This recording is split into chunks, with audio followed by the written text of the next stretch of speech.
السلام عليكم ورحمة الله وبركاته.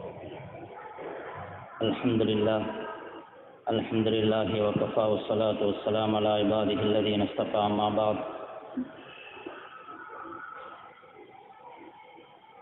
فقد قال الله تعالى في القرآن العظيم والفرقان المجيد: أعوذ بالله من الشيطان الرجيم. بسم الله الرحمن الرحيم.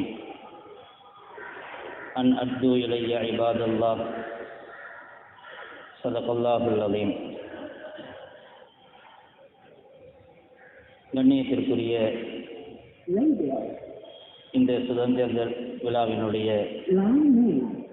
தலைவர் அவர்களே, இங்கு வீட்டிருக்கக்கூடிய உலமா பெருமக்களே, சமூக பிரமுகர்களே,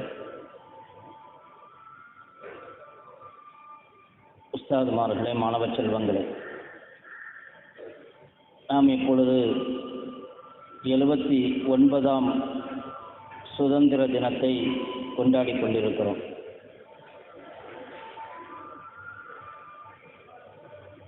இந்தியா ஆங்கிலேயனுடைய கையிலே அடிமைப்பட்டு கிடந்து அந்த அடிமைத்தனம் தகர்த்தெறியப்பட்டு நாட்டுக்கு முழுமையான சுயாட்சியை வழங்கி சுதந்திரம் கொடுக்கப்பட்ட நாளாக அனுஷ்டிக்கப்படுகிறது ஆகஸ்ட் மாதம் 15ஆம் நாள். இதை ஒவ்வொரு ஆண்டும் இந்த சுதந்திர தினத்தை கொண்டாடுகிறோம் என்று சொன்னால், அதற்கு முன்பாக நாம் அடிமைப்பட்டு கிடந்த அடிமைத்தனம் அவ்வளவு கேவலமானதும் மோசமானதும் என்பதை உணர்த்துவதற்காகத்தான். எங்கிருந்தோ வெளியிலிருந்து வந்தவர்கள் இந்த நாட்டிலே தங்களுடைய வியாபாரத்தை, கம்பெனியை பலப்படுத்துவதற்காக வந்தவர்கள், வியாபாரிகள் என்கிற போர்வையிலே நாட்டுக்குள்ளே ஊடுருவியது மட்டுமல்ல, நாட்டு மக்களை அடிமைப்படுத்தி எங்கோ இருந்து கொண்டு, லண்டனில் இருந்து கொண்டு இந்த இந்திய திருநாட்டை, பரந்த பாரதத்தை அடிமைப்படுத்தி அவர்கள் ஆட்சி செய்தார்கள் என்பது மட்டுமல்ல, இந்தியாவினுடைய வளங்களை எல்லாம் சுரண்டி கொண்டு சென்றார்கள். இந்தியாவில் இருந்த எல்லா செல்வங்களும் அவர்களால் சூறையாடப்பட்டது. இங்குள்ள மக்கள் தங்களுடைய படிப்பறிவை இழந்தார்கள். அப்படிப்பட்ட ஒரு நிலையில்தான் இந்த நாட்டுக்காக தியாகம் செய்து இரத்தம் சிந்தி எப்படியாவது இந்த நாட்டை ஆங்கிலேயனுடைய கையிலிருந்து விடுவிக்க வேண்டும் என்பதற்காக போராடி பெறப்பட்ட சுதந்திரம் இது. வீட்டுக்குள்ளே இருந்து கொண்டு, 4 சுவற்றுக்குள்ளே இருந்து கொண்டு எதை பற்றியும் யோசிக்காமல் தானாக கிடைத்த சுதந்திரம் அல்ல. பொதுவாக சுதந்திர வரலாறு என்று சொன்னால்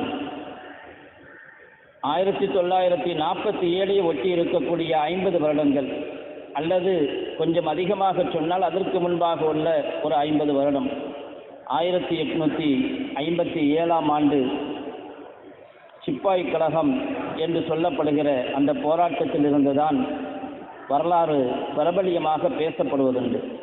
ஆனால் இந்தியாவினுடைய சுதந்திர வரலாறு என்பது 1947க்கு முன்பு 200 வருடங்களுக்கு முன்பாகவே ஆரம்பமாகிவிட்டது.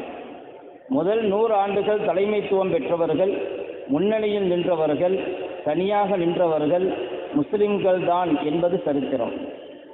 ஆனால் இன்று அந்த சரித்திரங்கள் எல்லாம் எப்படியாவது மறைக்கப்பட வேண்டும், மாற்றப்பட வேண்டும் என்பதற்காக பல திட்டங்கள், பல சூழ்ச்சிகள். ஆரம்பத்திலே முன்னின்றவர்கள் கேரளத்திலும் சரி, மேற்கு வங்கத்திலும் சரி, வடநாட்டிலும் சரி, தென்னாட்டிலும் சரி, ஆரம்பத்திலே முன்னால் நின்றவர்கள், தனியாக நின்றவர்கள், அதற்காக போராடியவர்கள் முஸ்லிம்கள். 1803ஆம் ஆண்டு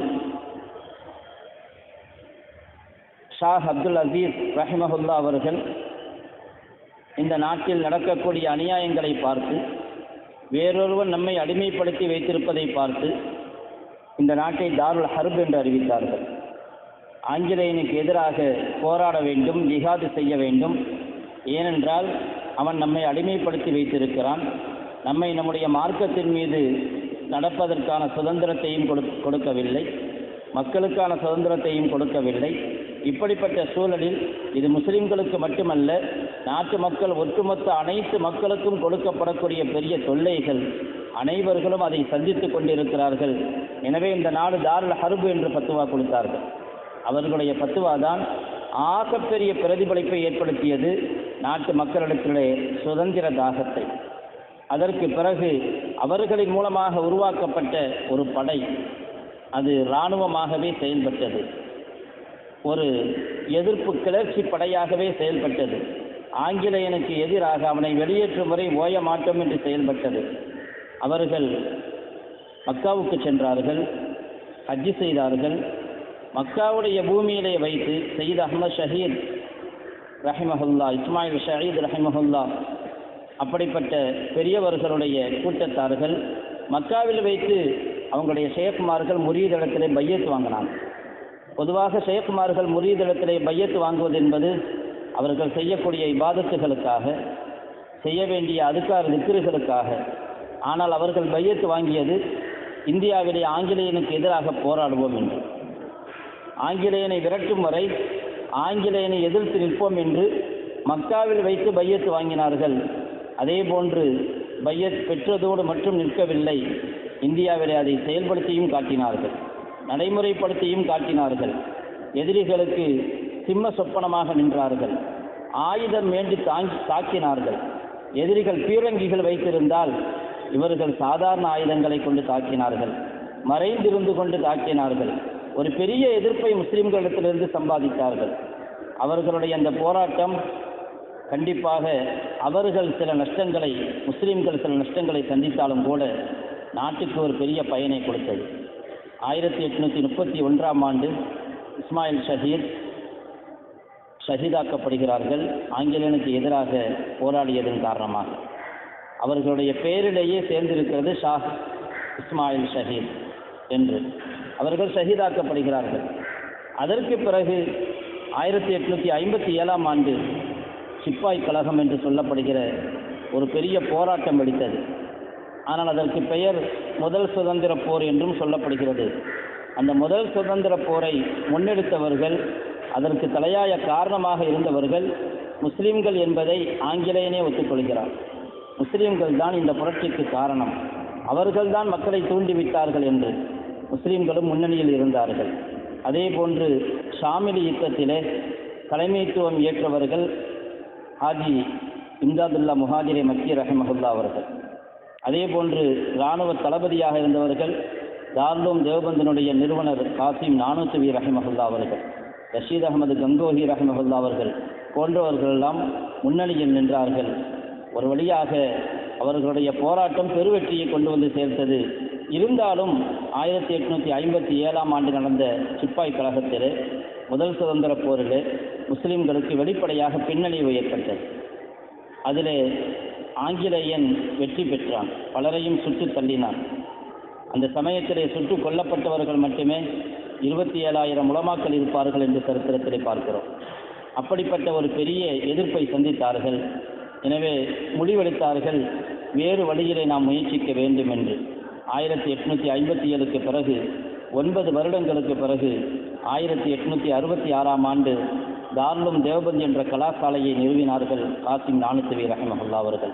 வெறும் இல்மை மட்டும் படித்துக் கொடுக்கவில்லை, நாட்டிற்காக தியாகம் செய்யக்கூடிய போராளிகளை உருவாக்கினார்கள். அங்கிருந்தும் நிறைய போராளிகள் உருவானார்கள் ஆங்கிலேயனுக்கு எதிராக. ஷேகுல் ஹிந்த் ரஹிமஹுல்லா, ஹுசைன் அஹமது மதனி ரஹிமஹுல்லா போன்றவர்களெல்லாம் அந்த கலாசாலையில் உருவானவர்கள் தான். அப்படிப்பட்ட ஒரு வீரமிக்க சரித்திரத்திற்கு சொந்தக்காரர்கள் இல்மை படித்தவர்கள் உலமாக்கள். முதலாவது கொடியேற்றுவதோடு மட்டும் நம்முடைய சுதந்திர கொண்டாட்டத்தை முடித்து கொள்ளாமல் சுதந்திரம் எப்படி கிடைத்தது என்கிற வரலாற்றை படிக்க வேண்டும், அதை பரப்ப வேண்டும். அதுவும் குறிப்பாக இந்த காலத்திலே அந்த வரலாறு மறைக்கப்படுவதற்காக அந்த வரலாற்றை மறுக்கவும் கூட இன்று நிறைய பேர் உருவாகிவிட்டார்கள். இப்படிப்பட்ட காலத்தில் முதலாவது நாம் அதை தெரிந்து கொள்ள முற்பட வேண்டும், வரலாற்றை படிக்க வேண்டும். இது ஒரு 200 ஆண்டு கால வரலாறு என்று சொன்னால் எவ்வளவு பெரிய நஷ்டத்தை அனுபவித்திருப்பார்கள், அதற்காக எவ்வளவு போராடி இருப்பார்கள். அது பதிவு செய்யப்பட்ட கிதாபுகள் இந்தியாவிலே ஏராளமான கிதாபுகள் எழுதப்பட்டிருக்கிறது, பெரும் பெரும் கிதாபுகள். தஹ்ரீக் ஆசாதி மே உலமா கி அதாவது கிர்தார் சுதந்திர போராட்டத்திலே உலமாக்களுடைய சாதனை என்கிற பெயரில் ஃபைசல் அஹ்மது நதுவி சுமார் 600 பக்கங்களுக்கு எழுதியிருக்கிறார். அதுவும் 1857க்கு முன்பாக நடந்த வரலாறு மட்டுமே அது. அதற்கு பிறகு நடந்த வரலாறு போராட்டம் என்பது தனி. ஆனால் இன்று பேசப்படுவது 1857 தான் முதலாவது சுதந்திர போர் என்று. ஆனால் அவர்கள் எழுதியது 1857க்கு முன்பாக கடந்த 100 வருடங்களில் என்ன நடந்தது, உலமாக்கள் எப்படி போராடினார்கள் என்பதை பற்றி 600 பக்கங்களுக்கு எழுதியிருக்கிறார்கள். அதே போன்று மௌலானா அபுல் கலாம் ஆசாத் எழுதியிருக்கிறார்கள், பலரும் எழுதியிருக்கிறார்கள். தமிழிலும் கூட ஷே திவான் அவர்கள் வரலாற்று ஆய்வு பூர்வமாக முஸ்லீம்கள் எந்த அளவுக்கு பாடுபட்டார்கள் என்பதை எழுதியிருக்கிறார்கள். அதை படிக்க வேண்டும், அதை புரிய வேண்டும். இந்த நாட்டிற்காக போராடியவர்கள் தங்களுடைய சுய லாபத்துக்காக அல்ல, அதையும் மார்க்க பணியாக எடுத்துக்கொண்டார்கள். பையத்து செய்கிறார்கள் என்று சொன்னால் அதில் அவர்கள் எவ்வளவு ஆர்வம் பெற்றிருப்பார்கள் என்பதை நாம் உணர வேண்டும். இந்த நேரத்திலே வரலாற்றை உணர்ந்து அதை படித்து அதை மக்களிடத்திலே கொண்டு போய் சேர்க்க வேண்டும். அதே போன்று உலமாக்கள் தாருலும் தேவபந்து நமக்கு படித்து கொடுத்த இந்த சரித்திரத்தை நாம் முன்னெடுத்து செல்ல வேண்டும். எல்லா காலத்திலும் இந்த நாட்டினுடைய வளர்ச்சிக்காக, இந்த நாட்டினுடைய முன்னேற்றத்திற்காக, இந்த நாட்டினுடைய பாதுகாப்பிற்காக, இந்த நாட்டில் நடக்கக்கூடிய அநியாயங்களை தட்டி கேட்பதற்காக நம்மை நாம் உருவாக்கி கொள்ள வேண்டும். ரப்புல் ஆலமீன் இந்த தினத்திலே அப்படியான உறுதிமொழி ஏற்பதற்கு நமக்கு தௌஃபீக் செய்தல்வானாக. வாசிர் தாவானா அல்ஹம்துலில்லாஹி ரப்பில் ஆலமீன். அஸ்ஸலாமு அலைக்கும்.